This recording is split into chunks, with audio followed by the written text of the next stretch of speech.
السلام علیکم۔ ڈے 5 کا ریمائنڈر ہم سٹارٹ کرنے لگے ہیں انشاءاللہ۔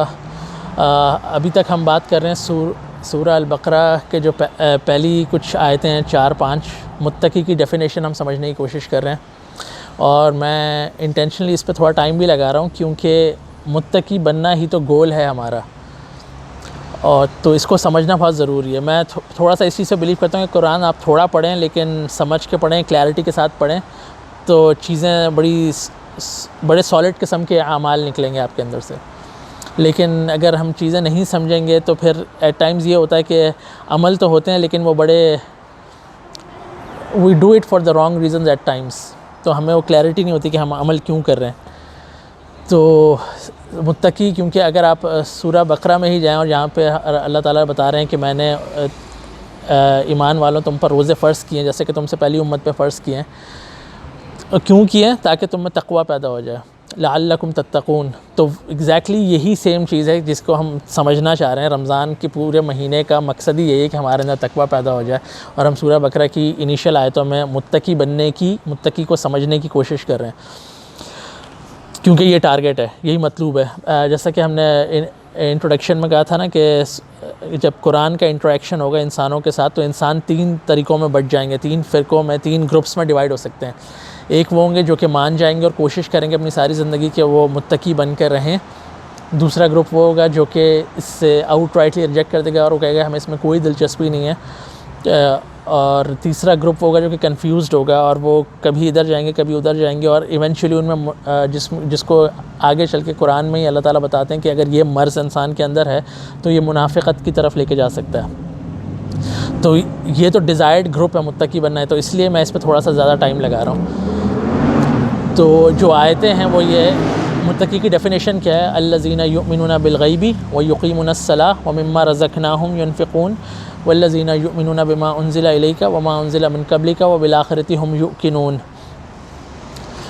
تو یؤمنون بالغیب، غیب پہ یقین ہو گیا، غیب پر ایمان آ گیا، تو اب کیا ہوگا؟ اب غیب پہ ایمان آنے کا مطلب یہ ہے کہ اب 2 چیزیں نکلنا شروع ہو جائیں گی ہمارے اندر سے۔ ایک تو یہ ہو جائے گا کہ ہم نماز قائم کرنے والے بن جائیں گے، نماز ہماری پرائیورٹی بن جائے گی کہ ہم نے ایک چیز مان لی ہے کہ غیب میں ہوتے ہوئے ایک رب ہے، اس نے مجھے یہاں اکیلا نہیں چھوڑا اور وہ میرے اوپر نگران ہے، مجھے نعمتیں نواز رہا، اس نے میرے لیے ہدایت کا انتظام کیا ہے، تو مجھے تو انشور کرنا ہے کہ میں اسے بھول نہ جاؤں، اور ایسا نہ ہو کہ میں اس کو بھول جاؤں اور یہاں پر میں کرپشن مچا لوں، ہر قسم کی مورل کرپشن ہو، فائنینشیل کرپشن ہو، زمین میں فساد برپا کر دوں، اپنے گھر میں فساد برپا کر دوں، میں اپنے بزنس میں، اپنے آفس میں فساد برپا کر دوں، تو اگر میں اللہ کو بھول گیا تو یہ نماز کیونکہ نماز ہم سب کو پتہ ہے ایک بہت اہم رکن ہے۔ دوسری امپورٹنٹ چیز ہے کہ اللہ تعالیٰ کہہ رہے ہیں کہ وہ جو کچھ بھی ہم نے عطا کیا وَمِمَّا رَزَقْنَاهُمْ يُنْفِقُونَ، تو یعنی جو بھی کچھ عطا کیا تو اللہ تعالیٰ نے اس کی نسبت اپنی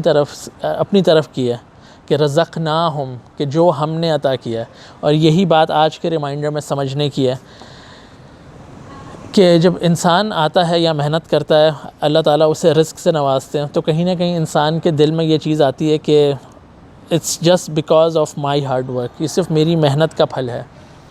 جبکہ قرآن کا اور اللہ تعالیٰ کا استدلال یہ ہے، ان کا آرگیومنٹ یہ ہے کہ یہ صرف تمہاری محنت کا پھل نہیں ہے۔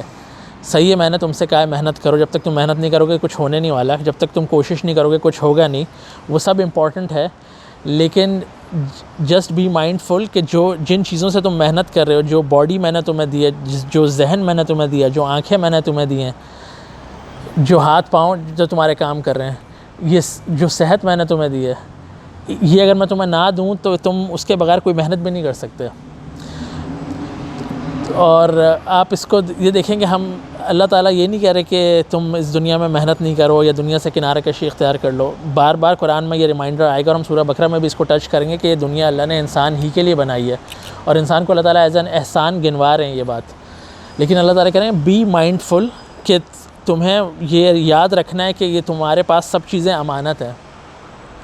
تو اللہ تعالیٰ کہہ رہے ہیں کہ یس ہاں، تم کہتے ہو تم نے بڑے ایگزامس پاس کیے ہیں، بڑی محنت کی ہے، بڑی راتوں کو جاگ کے تم نے علم حاصل کیا ہے، پھر تم نے کوئی ڈگری یا سرٹیفکیشن یا کوئی اسکل حاصل کیا ہے، اور آج تم اس کو یوز کرتے ہوئے کہیں پہنچ گئے ہو، یا تم انوینشنز کر رہے ہو یا ڈسکوریز کر رہے ہو، it's just because of your hard work, your hard labour, تمہاری ریسرچ کی وجہ سے۔ تو اللہ تعالیٰ کہہ رہے ہیں کہ نہیں، it's just not because of your effort and your time.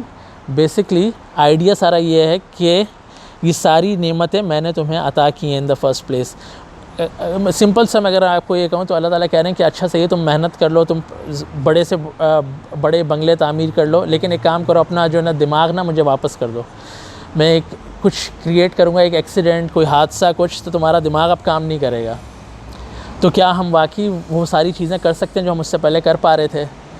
نہیں کر سکتے. اسی طرح اگر اللہ تعالیٰ مجھ سے میری آنکھیں واپس لے لے تو کیا میں اس لیول پہ پرفارم کر سکتا ہوں جس پہ میں اب کر رہا ہوں؟ نہیں کر سکتا. تو we have to be mindful of these situations کہ ہم جو بھی ہیں, ہمیں اللہ تعالیٰ کی نعمت, اللہ تعالیٰ کا کرم ہم پر ہے, اور اس کی بیسس پہ ہم محنت کر رہے ہیں, اس کی بیسس پہ ہمیں رزق حاصل ہو رہا ہے. تو اللہ تعالیٰ کہہ رہے ہیں اس رزق میں دوسرے لوگوں کا بھی حق ہے, اور وہ تمہارے اطراف ہی ہوں گے, اور تمہیں دیکھنا پڑے گا کہ کہاں کہاں. میں تمہیں بتاتا ہوں, تمہیں اپنے مال میں سے کچھ چیز ان کو دینی ہوگی. اور یہاں پہ اللہ تعالیٰ نے اوپن چھوڑ دیا, وَمِمَّا رَزَقْنَاهُمْ. اگر تمہارے پاس ایکسٹرا ٹائم ہے تو ایکسٹرا ٹائم دو, تمہارے پاس ایکسٹرا اسکل ہے تو اسکل دو, پیسے ہیں تو پیسے دو, علم ہے تو علم دو, لیکن دو. دیٹس اے متقی مائنڈ سیٹ. تو جب بھی آپ کے ذہن میں ایسا کوئی خناس داخل ہو شیطان کی طرف سے کہ it's just because of me, تو آپ ہمیشہ اپنے آپ کو یہ گنوائیں کہ آپ جس لیول پہ بھی ہیں, اللہ تعالیٰ نے آپ کو جتنا بھی رزق عطا فرمایا, جتنی بھی عزت دی ہے, جتنی بھی آپ کی اچیومنٹس ہیں, آپ یہ سوچیں کہ اگر آج اللہ تعالیٰ آپ سے آنکھیں لے لے, مجھ سے میری آنکھیں لے لیں, آپ کہاں سٹینڈ کریں گے؟ کیا یہ سب کچھ ویسے ہی چلتا رہے گا جتنی نعمت آپ ابھی انجوائے کر رہے ہیں؟ یہ بھی نہیں. تو آپ اپنے آپ سے ہی سوال کریں کہ آج آپ کا دماغ فنکشن کرنا بند ہو جائے, کیا آپ ویسے ہی سب کچھ کرتے رہیں گے؟ نہیں نا. It's a common sense. لیکن یہ چیز ہم بھول جاتے ہیں. تبھی قرآن بیسکلی بار بار اللہ تعالیٰ کہہ رہے ہیں Quran is nothing but a reminder. یہ چیزیں تمہیں آلریڈی پتہ ہیں, تو just be mindful of them. اور تبھی اگر آپ چاہتے ہیں اس پہ تھوڑا سا اس موضوع پہ تھوڑا سا اور چیز اپنے علم میں اضافہ کریں, اپنے ایمان میں اضافہ کریں, اسپیشلی رمضان کا مہینہ الحمدللہ اللہ تعالیٰ نے ہمیں عطا کیا جس میں سے ہم گزر رہے ہیں. تو سورہ کہف میں دو باغبانوں کی ایک کہانی ہے. ایک آدمی ہے جس کے 2 باغ ہیں, وہ آپ سٹوری ضرور پڑھیں. اس کے علاوہ سورہ قصص میں قارون کا واقعہ ہے, قارون کی سٹوری اللہ تعالیٰ بتا رہے ہیں, اور قارون کا بھی ایٹیٹیوڈ یہی تھا کہ it's just because of my علم, it's just because of my knowledge. لیکن خدا کے بندے, تم وہ نالج سٹور کہاں کرتے ہو, وہ ریٹریو کہاں سے ہوتی ہے؟ اگر نالج ہے بھی تو knowledge is a gift of Allah. آگے جا کے ہم یہ بھی پڑھیں گے کہ اللہ تعالیٰ جو نالج کا سول اونر ہے, جو سول ریسورس ہے نالج کی, وہ بھی صرف اللہ تعالیٰ ہے. تو قرآن یہ بھی آپ کو واضح کر دے گا. تو جسٹ اسٹے ہمبل. اور اگر یہ 2 سٹوریز بھی کافی نہیں ہوتی تو پھر آپ سورہ قلم میں جائیں, تو وہاں بھی اصحاب الجنہ کی ایک سٹوری ہے. ان کو بھی یہی تھا کہ ہم اپنے مال میں سے نا ان مسکینوں کو کچھ بھی نہیں دیں گے, تو اللہ تعالیٰ نے پھر دیکھیں ان کے ساتھ کیا کیا. تو یہ آئیڈیا رکھنا متقی کے لیے بڑا ضروری ہے, اور پھر انہی لوگوں کو قرآن فائدہ دے گا کوئی. تو آئی ہوپ میں نے کسی نہ کسی درجے میں وہ بات آپ تک کلیئر کر دی ہو. تو کوشش کریں, مطلب جو بھی اللہ تعالیٰ نے آپ کو نعمتیں دی ہیں, جو بھی اللہ تعالیٰ نے آپ کو بلیسنگز دی ہیں, ایک تو ان کو کاؤنٹ کریں اور شکر ادا کریں. حضرت سلیمان علیہ السلام کی دعا قرآن میں, جو کہ وہ نہ صرف یہ شکر ادا کریں جو کچھ اللہ نے ان کو دیا, بلکہ وہ یہ بھی شکر ادا کریں کہ جو کچھ اللہ نے ان کے والدین کو دیا, کیونکہ والدین کو اللہ تعالیٰ نے کچھ نعمتوں سے نوازا جس کی بیسس پہ ان کے والدین نے کچھ ڈیسیژنس لیے, اور ان ڈیسیژنس کا فروٹ یہ نکلا کہ اب آج بچے اس کا فائدہ اٹھا رہے ہیں. تو یہی چیز ہماری زندگی میں بھی آتی ہے. تو اللہ تعالیٰ چاہتے ہیں کہ میں اور آپ ان کو نہ بھولیں, کیونکہ جب انسان اللہ کو بھولتا ہے تو پھر وہ کرپشن مچاتا ہے اس دنیا میں. آئی ہوپ میں نے کسی حد تک اس پہ بات کلیریفائی کر دی ہو, کیونکہ یہ بڑا امپورٹنٹ ہے متقی کے اسپیکٹ سے. غیب کے بعد ان 2 اعمال کا نکلنا کہ آپ صلاح اسٹیبلش کریں, نماز اسٹیبلش کریں, اور جو کچھ بھی اب اللہ تعالیٰ نے آپ کو دیا نا, آپ اللہ کے بتائے ہوئے طریقے پہ خرچ کریں. اور مائنڈ ایٹ, اللہ تعالیٰ یہ نہیں کہہ رہے کہ تم ساری دولت جو ہے وہ اپنے سارے پیسے لٹا دو لوگوں میں. نہیں, اللہ تعالیٰ آپ اپنے گھر والوں پہ خرچ کریں, وہ تو سب سے بڑی چیریٹی آپ کے اکاؤنٹ میں لکھی جائے گی. جو نوالا آپ اپنے فیملی کے منہ میں ڈالتے ہیں, اللہ تعالیٰ اس کو آپ کے لیے صدقہ لکھتے ہیں. تو گھر سے شروع کریں, گھر والوں پہ خرچ کریں. اس سے بہتر کیا ہوگا؟ جب وہاں بچ جائے اور آپ کو لگے کہ میں اور ہیلپ کر سکتا ہوں, تو پھر آگے جائیں.